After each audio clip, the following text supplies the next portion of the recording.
Hey guys, so I just finished a very cool strategy session with a new client, and one of his big problems is hiring great people or hiring people and then keeping them and then not having them leave once he's trained them. So we covered off some really key things, some foundational things that you need to sort out. Generally, you'll find that people don't leave they don't leave a job. They generally leave either a bad boss or a toxic workplace, or a bad culture or an average culture, and they'll leave for a better opportunity.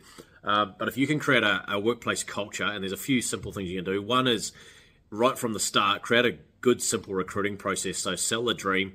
On your website, you should have at the very least a work with us or come and work with us page where you have a little video of yourself explaining why you're in business, why you do what you do, your mission, your vision, and why it's a great place to work. Come and join us to do X, Y, Z. Come and build something, blah, blah, blah. Come and help us to change the world through blah, blah, blah. Or come and help us to completely transform our region through whatever. Create a compelling vision that people want to come and join. Attract the right people. And then there's so many other things you can do. We can't go too deep on everything in this video, but a couple of other things you can do is, have a quick video interview. So if someone clicks on that and so you can shortcut your process or save yourself a lot of time by saying, hey, send me a 60-second video of yourself explaining, who you are and why you think you'd be a great fit for our company. Often you'll weed out, 90% of the pretenders just through that one request. And then through the video, the ones that do send you a video, then you can decide, well, hey, actually, this person looks really interesting. They look great. They sound great. I'm going to get them in for a face-to-face interview. So you can save yourself huge amounts of time there. You've got to build a recruiting pipeline, right? It's just like a sales pipeline. If you don't have a pipeline of people lining up to work for you, you're going to keep struggling. So you've got to create that pipeline. Create a little playbook, or even start with one page where people can, you can say, hey, here's our mission, vision, and values. Here's what to expect when you come and work with us. And you give that to them on that first interview. That's really important too, really helpful. That saves a lot of time, and a lot of waste, and a lot of struggle, and a lot of stress. So that's another really key thing you could do. So a couple other things we shared was creating a repeatable system. So once you've decided on who you're going to hire, have a simple onboarding checklist so that every time you hire a new person, they get the same experience. It might be something simple like a handwritten gift card from you and the team saying, hey, welcome to ABC Company.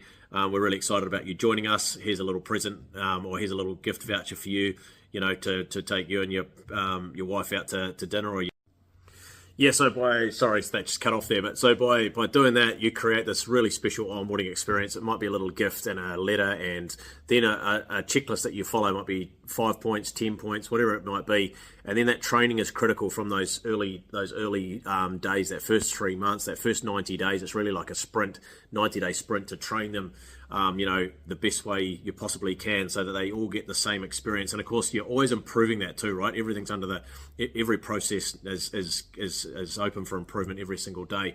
Just tiny improvements. We call it TDI, tiny daily improvements. And that way you'll keep transforming your business. But so create this onboarding checklist and this way of training over 90 days.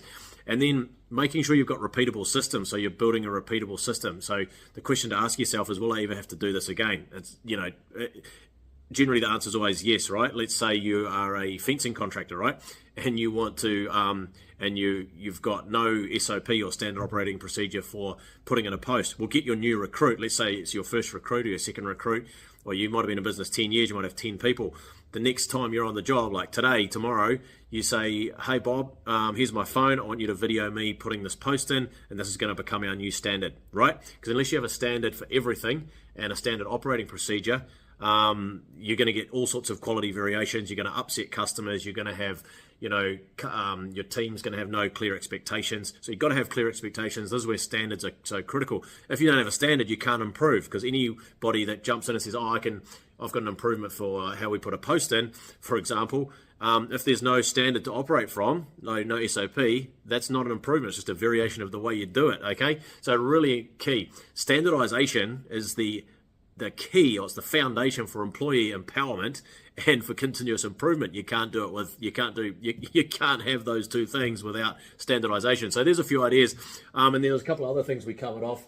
Was creating the morning meeting. Make sure you got even if it's just 2 of you or 3 of you, create a simple morning meeting. So it might be 5 minutes, it might be 6 minutes, might be whatever, 10 minutes even, just to cover off a key agenda. It might be just, hey, good news, team, what's the good news for yesterday? And then it might be number 2, it might be what are our roadblocks for today, what's holding us back? Number 3, do we have all the tools we need today? And the point of this meeting is, what can we do to make today as successful as possible? So, in our own business, we call it the 1% better meeting. And then all our coaching clients, we try and get them to do the same. And the ones that do really, really kick their goals, and they really, really crush it. So that's enough for today. Oh, one more thing, bonus tip is give them start a little loyalty system, so that might be a milestone, might be a 3-month milestone, 6 months, 12 months, 2 years, reward them for loyalty, reward them for hard work. Treat them like owners, share your financials with them. As soon as you start sharing your monthly financials with your staff, anyone that's got real talent and you're worried about losing, they'll that's the quickest way to prevent them from going into business by themselves, because they can see how tough it is to actually make a profit. And then you say, hey, by the way, we sold $10,000 this week. Out the bottom, we got, I don't know, $1,000 net profit, maybe.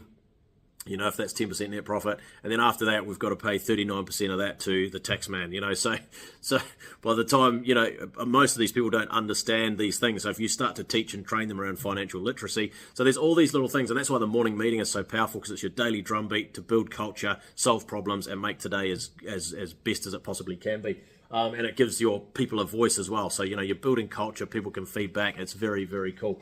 So that kind of covers enough for today, and look forward to working with you. If you want to book a strategy call, 15-minute strategy call, let me know, send me a message, DM me, whatever it takes, and we will book a time to talk about your biggest business challenges and problems and help you to unblock those and get you growing and profitable.